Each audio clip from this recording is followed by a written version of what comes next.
Hello, this is Mr. Stansbury. I'm going to take you through the notes on measuring the spread of data. At the end of this, you should be able to say, I can find the range and interquartile range and use this to interpret data. So, first thing, the range is the difference between the maximum and minimum data value. So the range is simply the maximum minus the minimum. Okay, and then the interquartile range, best way to describe that is the median divides the ordered data set into two different halves.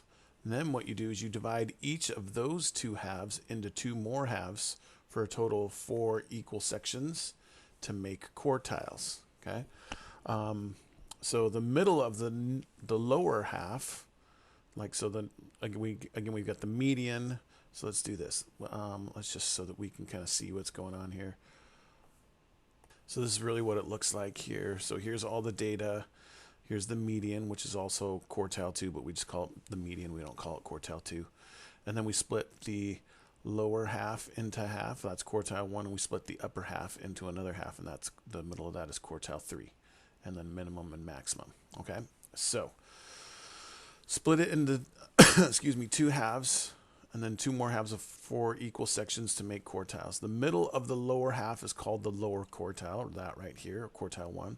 The middle of the upper half, quartile, is called the upper quartile or quartile 3.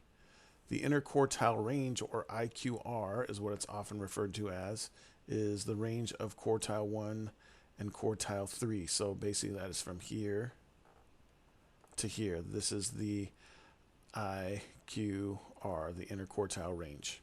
Okay? All right, so we're going to use that info here on an example, and then away we go. Okay, so for the data set, all of this here, find the range, median, quartile 1, quartile 3, and the interquartile range. So I'm going to show you two different ways to do this. We can do this by hand, which is to basically order everything. So I'm going to do that. Okay, so here it all is, ordered least to greatest. Okay, so then that means our range is going to be from 10 to 17, and really what we want to do is we want to subtract those. So that is going to give us a difference of 7 would be our range. Median is going to be the middle number. There's 10 numbers here, so 1, 2, 3, 4, 5. There's going to be this right here is going to be our median. So that's to find the median. 14 plus 15 divided by 2 gives us 14 and a half for the median. And then quartile 1 and quartile 3. So if the median is an actual number, then we don't use that number and we use whatever's left over. If the median is between two numbers, then we keep all the numbers and find the middle of the lower. So 1, 2, 3, 4, 5. So that means this is quartile 1. This is the median.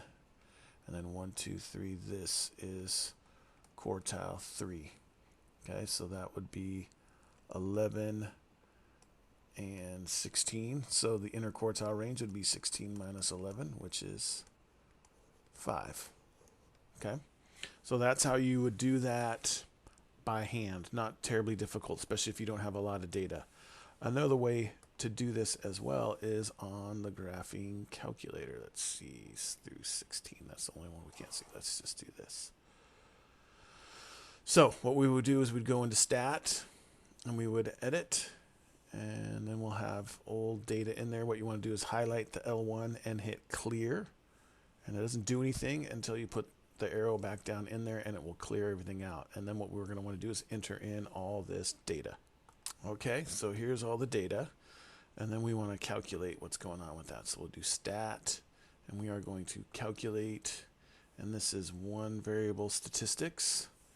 We have no frequency list, so we push enter, enter, and then calculate, and then it's going to give us a whole bunch of important info. So remember X with the bar over the top, that's the mean.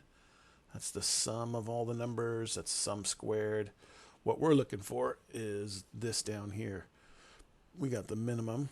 If we arrow down, it gives us the minimum, quartile 1, median, quartile 3, and the maximum.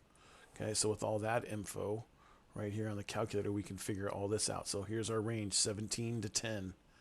Okay, so we would subtract 10 from 17 to get 7. Let's see, median is 14.5, median 14.5. Quartile 1 is 11. Quartile 3 is 16. There's our 11, 16. And then the interquartile range we would just calculate from our quartile 1 and quartile 3. Okay? All right. That's all there is for measuring the spread of data. If you have any questions, please feel free to ask in class. Thanks.